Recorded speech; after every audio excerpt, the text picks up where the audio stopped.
আপনারা দেখেছেন তারেক রহমান মৌলবাদের উত্থান নিয়ে খুব চিন্তিত। আপনারা দেখেছেন বিএনপির মির্জা ফখরুল ইসলাম আলমগীর সাহেব দক্ষিণপন্থীদের উত্থান নিয়ে অনেক চিন্তিত। আপনারা দেখেছেন বিএনপির আরেক পাগলা আছে ফজলু। আমরা বলি এর জন্য দ্রুত ইনজেকশনের ব্যবস্থা করেন।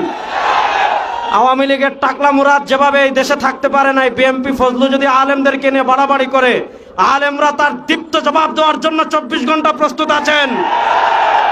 আমরা তারেক রহমান এবং বিএনপির কাছে জানতে চাই, মৌলবাদীদের নিয়ে আপনাদের এত চিন্তা, দক্ষিণপন্থীদের নিয়ে আপনাদের এত চিন্তা, ইসলামপন্থীদের নিয়ে আপনাদের এত চিন্তা, খুনিদেরকে নিয়ে আপনাদের এত চিন্তা নয় কেন? গত 1 বছরে আপনাদের কর্মীরা একজন আরেকজন 100 জনের বেশি কর্মীকে তারা খুন করে ফেলেছে।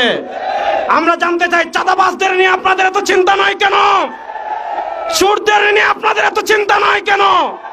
আপনাদের কর্মীরা বালু চুরি করে, সিলেটের পাথর চুরি করে। সুতরাং আপনারা মৌলবাদদের নিয়ে চিন্তা করতে হবে না, ইসলামী রাজনীতি নিয়ে চিন্তা করতে হবে না, চোর ডাকাত সন্ত্রাসদের নিয়ে চিন্তা করেন। 2 নম্বর আরেকটা কথা বলবো, 2024 সালের জুলাই আগস্টের গণবিপ্লবের মাধ্যমে আমরা ভারতের আধিপত্যবাদকে পরাজিত করেছি।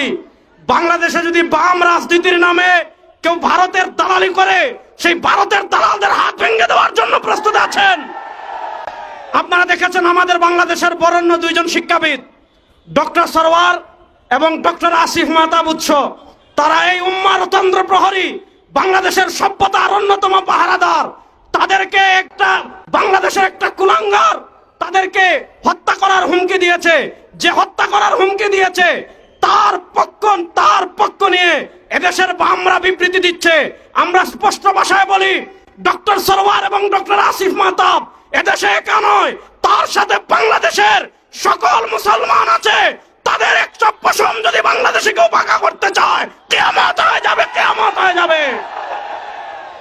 আমরা যেই নিয়তে তাহাজ্জুদ পড়ি, ওই নিয়তে ইসলামী আন্দোলন করি। আমরা যেই নিয়তে রোজা রাখি, ওই নিয়তে আমরা ইসলামী আন্দোলন করি।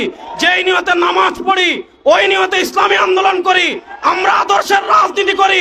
আদর্শের রাজনীতি কখনো 1-2টা আসনের জন্য বিক্রি হতে পারে না।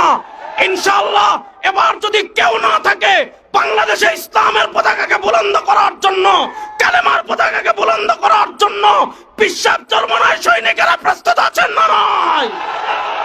আবার আপনাদের সাথে দেখা হবে ইনশাআল্লাহ। আসসালামু আলাইকুম।